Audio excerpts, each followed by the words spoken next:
Okay, thank you for the introduction, and thank you for the invitation, and thank you all for coming here to listen to what I have to say.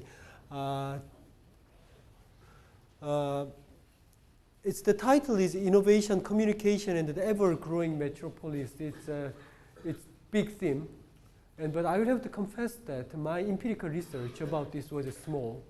So there is quite a big gap between empirical evidences and the argument that I'm going to make.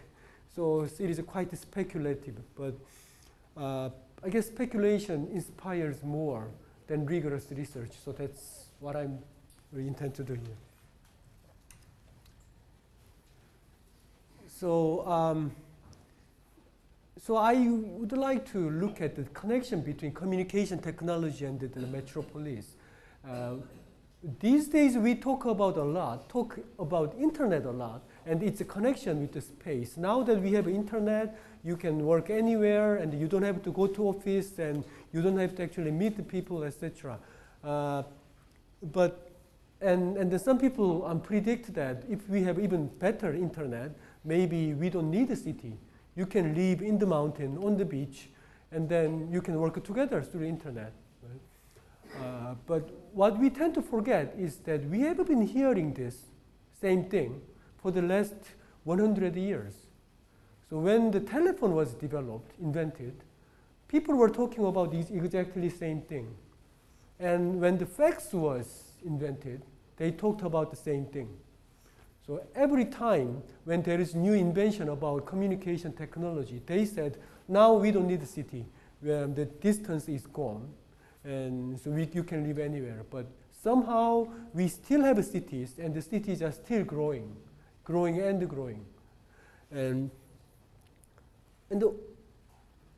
we can say similar thing about transportation. And if we have a very efficient transportation system, like magic carpet, you can be anywhere, and then you can fly in to work, and then fly back to your home that is halfway around the globe.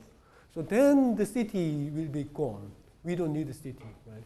So one of the purpose of the city is the minimizing the distance between your work and home, right? So if we have a magic carpet, you can live halfway around the world. So then, if we have either perfect telecommunication or perfect transportation, the city will disappear. But somehow cities are growing, and the current cutting edge, we do not have a magic carpet yet. So the current cutting edge, such as high-speed train, is actually helping the cities grow rather than making the cities disappear. And another thing is, so I shouldn't touch. So we still don't have the telecommunication technology that can perfectly replace the human presence. There has been a lot of discussion about, in economic geography, there has been a lot of discussion about the benefit of a face-to-face contact. And that can be only partially replaced by telecommunication technology, not perfectly. So that's why we have cities. And so in this presentation, I will try to do two things. First, I will briefly introduce my past research about urban dimensions of technological innovations, especially the role of communication in technological innovation. And then I will try to expand that findings with help from other researchers' findings to speculate about the future of the metropolis. So first, my own findings. I will present two of my papers. The first one is a paper that I wrote with Michael Stolper in 2008, and the title is Increasing Importance of, it's not the title, the message is Increasing Importance of a Metropolis as the unit of knowledge production. So cities as a unit of the technological knowledge production. So I was, in the introductory part, I talked about big topic, but now I am talking about technological innovation at the moment, and then later I will go back to the big argument again. So we could think of 3 reasons for the increasing importance of proximity. Proximity is a city is a way to make things close to each other, right? We put a lot of things together in the city, then things are close to each other, things and the people. So if proximity is important in technological innovations, cities will be important. So cities will grow, or at least stay important. And we can think of 3 reasons for the increasing importance of proximity. And the first one is the ubiquity of the codified knowledge. So there are 2 different types of knowledge here, codified and tested knowledge. In philosophy of knowledge, what we call tested knowledge is the kind of knowledge that you have, but you don't realize you have that knowledge. Things like you can ride a bicycle, but you cannot write a mathematical formula about how to ride a bicycle. So riding a bicycle is sort of an example of a tested knowledge. But for whatever we do, we have the kind of in the body of knowledge, you have the part that you can explain, and then there is the other part which you can show, but it's difficult to explain. And, for example, when the best designer come up with new design for clothes or bag or shoes, he or she doesn't know how he or she can do it, but he can do it. And so so in design industry, there is a big part of testing knowledge. And in high-tech industries, big part can be mathematical or biological. So there is a codified knowledge part. But there is another part which you can call know-how. And that part you cannot explain. So that's testing knowledge. And so this codified part of knowledge is becoming universal. You write the books, and after 2 days, it can be mailed everywhere. And then if you put it on internet, it's after 2 seconds, it's available to everybody. So this codified part of knowledge is becoming more and more ubiquitous. And that makes this tested part of knowledge more valuable. And to learn tested knowledge, one of the best way is observation. You have to be there with the guy, and so that you can see how things work. And then you have to be close to each other. And if you have different kinds of testing knowledge, you have to be together. So that's one of the reasons that cities are important for technological innovation. And the second is problems caused by organizational complexity. In the past, in the mass production model, when you produce, for example, a car, you try to produce from tire to the windshield in the one factory, and then assemble, and then you get like a Ford car. But after 1980s, we have a more complicated model represented by Toyota, for example. And the Toyota assemble things, and they have the core part of the technology, but all the other parts were done by other smaller companies. And the problem of this sort of externalization of production is that the communication between companies are a lot more difficult than communication within the company. So one of the ways to tackle this difficult issue, difficult in communication, is keeping all the other companies nearby so that you can know other people at a personal base and visit each other frequently. So that's another reason that you could think of. And the third one is shortening of technology life cycle. It overlaps a little with the first one. And these days, technology develops faster and faster. So when you complete writing about this new technology is not new any longer. So it's not worth writing about. So before it's written, it becomes older technology. So a lot of things become obsolete without any written record. So to keep up with this knowledge, and you have to be there at the core of innovation, like Silicon Valley or Hollywood or any other core part of these clusters. And so for these reasons, we can predict that the proximity between inventors or between the creators of knowledge is very important. And yes, and right. So then, the metropolis, a big city. Big cities is good for this purpose because it's difficult to predict what you can learn from who. So you have to maximize potential teachers. And you are one of the teachers to other people, and you have to maximize the number of teachers in the nearby. So you have to be in a big city or big cluster. So that's the theory behind this prediction of the increasing importance of proximity in technological innovation. This is my empirical finding, part of my empirical finding. And in this paper, I used US patent data. The patent record is very interesting for me, at least. The structure of the record is very similar to the structure of academic paper. When you write academic paper, you cite other papers. So if you follow the citation, you can sort of track the movement of knowledge, movement of inspiration, if you will. And the patent cites other patents. So you can follow, you can track the flow of information, technological information.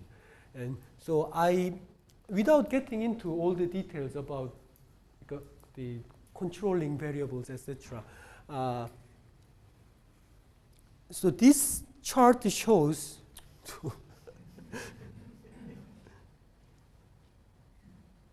I'm not familiar with this new technology. So and so this chart shows the change of the local citation, the citation between the patents from the same city, the share of it from 1975 to 1997. So it's a bit older paper. So how do we define local? It can be defined in different ways, but whichever way you define, the result was the same. In the first one, I defined the local as a country. So the same country is regarded as local. The second one is the same state in the US. And the third one, which is most relevant to today's topic, is a metropolitan statistical area. So the local citation has been growing over the last 20 years in this period. So we have a better communication technology, cheaper transportation, but communication between local inventors has been increasing over time.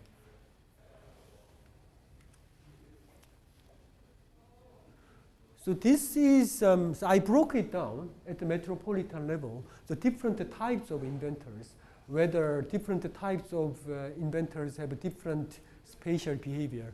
And so individual inventors and the other firms mean the small firms, and the universities and the big firms and the federal government. So it turns out that small firms, universities, and big firms, these three are leading the trend. They have been citing local inventors more than before. And individuals, sort of, they went up around the 1980s, and then that went down a little. But the guess is, I mean, they were already very high anyway, so maybe that was the maximum that they can get. And in terms of the number of patents, these big firms occupy more than 70%. And then small firms and university and individual, the federal government, all the others combined about 30%. So in this most important three categories, they have been citing local inventors more and more. And university was most surprising to me because university patents were about more fundamental technology, fundamental science, which is shared worldwide with professors in Japan, in Korea, US, UK, everywhere. But I would imagine that university patent would cite local patents much less, but it isn't the case. And the federal government is, I don't know, there is a lot of secrecy in federal government in the inventions, because most of them are related to, not most, but many of them is related to defense technology. So maybe that's the reason that it's behaving differently. But at least these three dominant actors showing the same trend. They cite local patents more and more. So that was the first paper that I was going to explain. The second paper is increasing importance of agglomeration effect. So it's based on my 2011 paper. About like 10 years ago, it was quite trendy for planners and geographers to do research with patents. And I was part of it. And I'm still part of it. Everybody else stopped. And so I wouldn't be surprised if someone tells me that I'm the only one who still does it. But anyway, so at that time, one of the findings was that there is a convergence between cities. So the cities that have not been producing technological innovation very well in the past are doing better these days. So we see the convergence.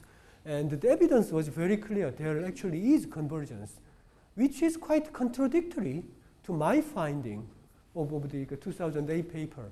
So I said, if you cite local patents more and more, it is very advantageous to be local with a lot of other people, which means like big cities will do better, and the small cities will do less good, and they will stay behind.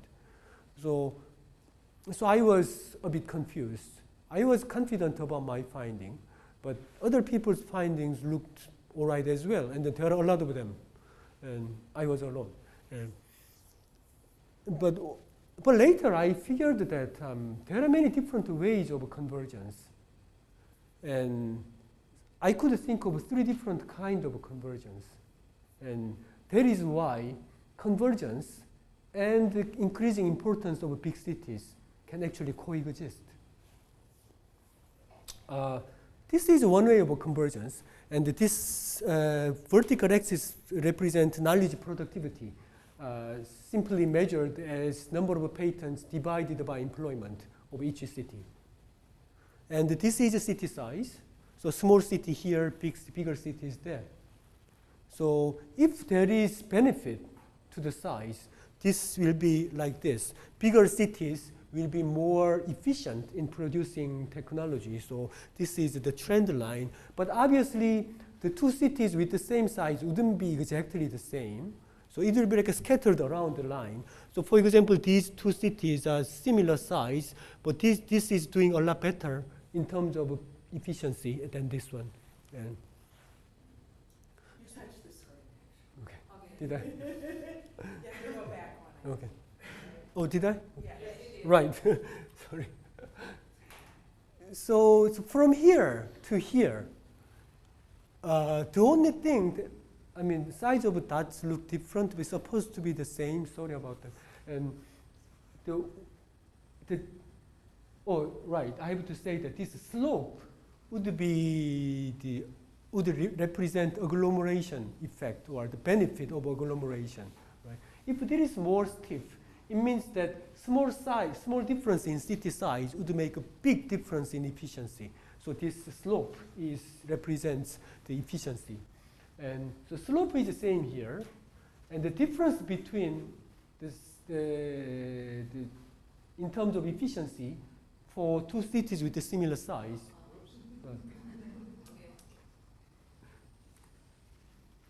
is the same, still the same, right? Everything, like the small one like this here, so this is the same. But the only difference is that the difference between small city and the big city is not that big any longer. Small cities grew in terms of employment. The cities just got bigger. And so then, the difference in knowledge productivity between this and this would be automatically reduced. So agglomeration effect didn't change. the difference between the cities of the same size didn't change, but simply the city size changed. So then the outcome would be convergence in knowledge productivity. So that's one scenario that I could think of, which I rejected later. And that didn't happen. The second possibility is the change of the slope. So this is the easiest scenario that you can think of, right? So when you hear the convergence in knowledge productivity, you would automatically imagine that agglomeration effect matters much less. That means the slope is much less. And so that's the second scenario that we have to consider. If this is right, it would indicate that there is something wrong with my first paper. So this is the third scenario. So here, the slope is the same, and the difference between the city size is still the same, but the only difference is that here, the cities of the same size was this much different in terms of efficiency, but here it's not any longer. So for example, size like Chicago and Los Angeles, for example, maybe this was Chicago, this was Los Angeles before, and now Chicago is not doing as good as before, and but Los Angeles is doing much better. So the difference between Chicago and Los Angeles becomes smaller. So then we get convergence here as well. So convergence in terms of efficiency actually has 3 different dimensions. So the second scenario is the only one that changed the effect of agglomeration. So the first and the third scenario are actually compatible with my findings in my first paper. So I'm not going to get into this. I just show that I'm just showing because to show that I didn't make up the chart. I actually calculated. And so this is the finding. Actually, slope got actually steeper. This is 1970s, this is in 2000. And so effect of agglomeration is actually stronger now. But the difference between, oh, by the way, this is not the real data. It's exaggerated data for the demonstration. But the difference between 2 cities of similar size become very small these days. That's how we got the convergence. Again. So connecting with my first paper and the second paper, so we concluded that increasing efficiency of Metropolis in knowledge production is likely to be because of increasing importance of fast communication. And difference between metropolises of a similar size is decreasing. And the probably improvement in transportation resulted in decreasing the importance of the location of metropolis. In the past, the big cities in the East Coast is better than big cities in the West Coast because big cities are close to each other in the East Coast. But now that we have a better telecommunication and the transportation, the location of the city matters much less.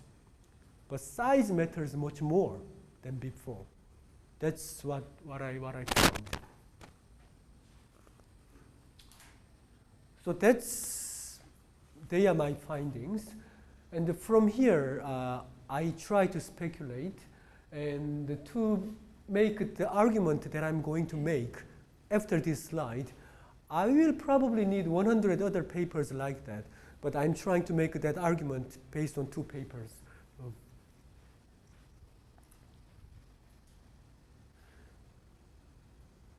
So my findings, my research was about communication between inventors, communication about new information about new technology. But if we find that sort of results with technological information, maybe we can find something similar when we look at other kinds of communication.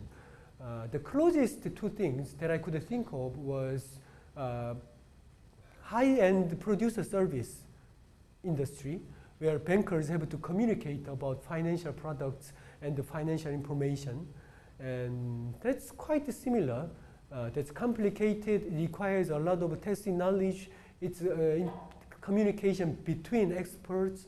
So that's, in that sense, it is similar to communication between inventors.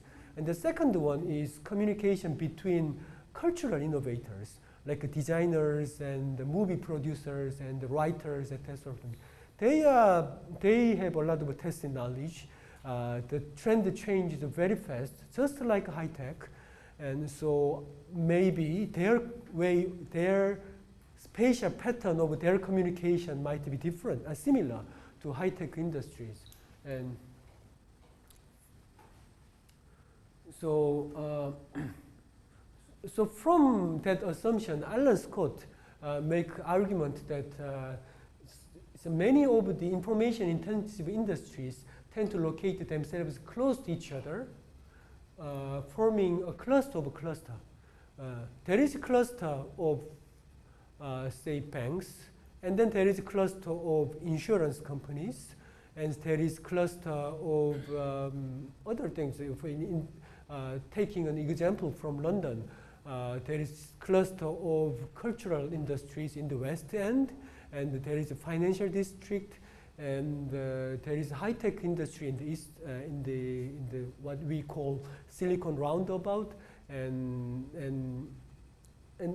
so they are partially related to each other. They are tightly connected within the cluster, and between clusters there is some connections. So big cities now is not a big cluster; it's cluster of a lot of clusters, and so when those clusters grow, this cluster of clusters grows as well. So that's which is different from Ullmann's theory of a multi-nuclei city. Ullmann and Harris argued that the cities are, they were critique of Chicago School, and they were saying and they were arguing that different functions of a city are located in different parts of the city. So there is no real CBD in many cities. But what Alan Scott is suggesting is not what Ullmann is saying. The first of all, it's much bigger, way bigger. And each of the cluster eventually becomes a city. And like a good example is Los Angeles. And Los Angeles is not actually one city. It's a lot of cities to put together, adjacent to each other. And this form of city looks sprawled city. So we would predict that it's very inefficient in terms of transportation and the CO2 emission and the sustainability point of view. But there was some evidence, not the definite evidence, but some evidence that Los Angeles actually is more efficient, emit less CO2 than many compact cities in the United States. And that's just it's a few papers, small number of papers. So I cannot say that's the way it is. But what we can think of it is that personally they don't like each other, but from my point of view, their findings are very compatible. If a city is a cluster of clusters, each of clusters would include employment center and residential areas.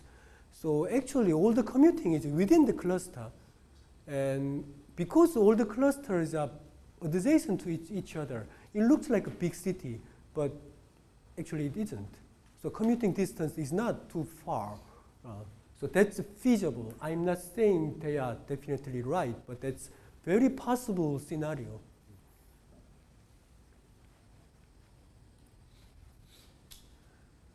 So I speculate one step further, and then if this trend goes on, places like Blue Banana. Blue Banana is like a developed part of Italy to Swiss, the developed part of Germany. So it's like a banana shape. So it's international region, and so now it's not really region. It's an artificial boundary that EU put to emphasize that EU is one. But maybe that will actually become connected, and through high-speed railways or something that is more advanced in the future. And the similar urban forms are emerging everywhere, actually. For example, metropolitan Seoul region. It's the country is about 50 million, and the metropolitan Seoul region is about half of the national population. And then Pearl River Delta, it's even bigger.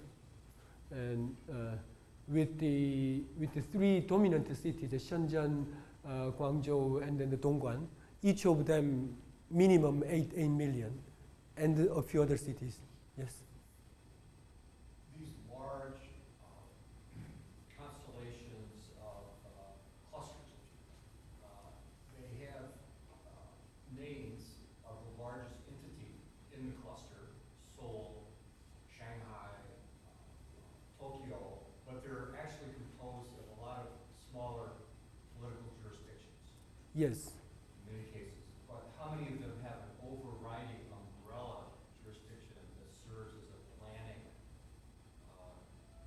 function? Well, I don't have specific knowledge about jurisdictions, but my guess is that most of them don't.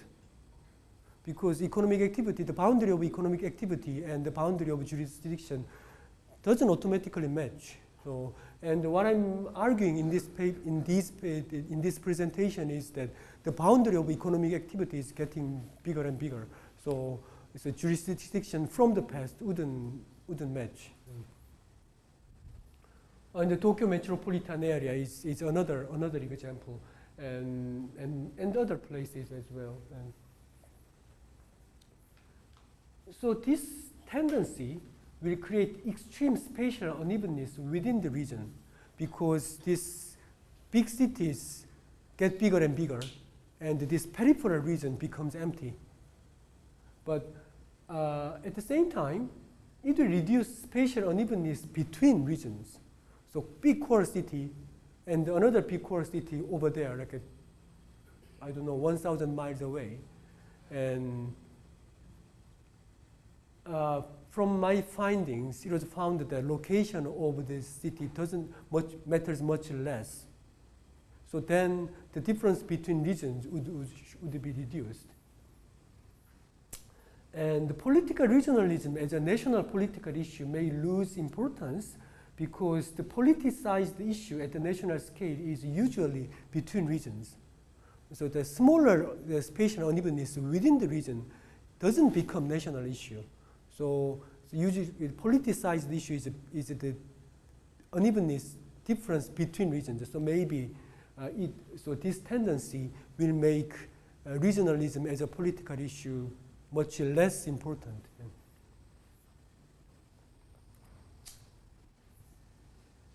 So this leads me to thinking about the changing ontological foundation of the future metropolis.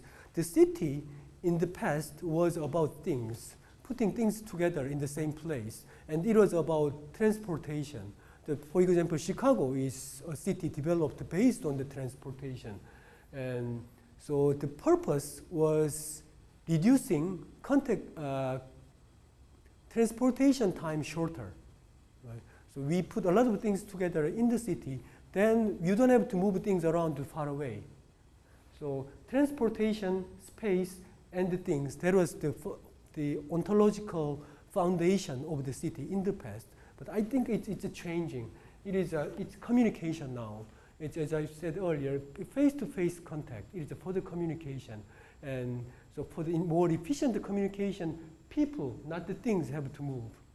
And the transportation cost for the things got much cheaper, way cheaper than before. I didn't find any statistics, but someone told me that the transportation cost of steel got so much cheaper. Steel is now one of the most traded product, and so as you know, there isn't much steel produced in the U.S. or UK or Europe, except Germany.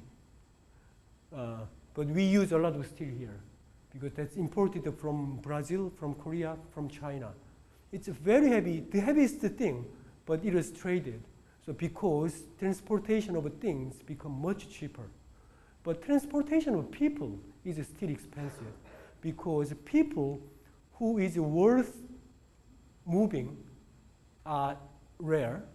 Not has a limited number, and the transportation is very tiring. So it's putting people together in the same city becomes very important.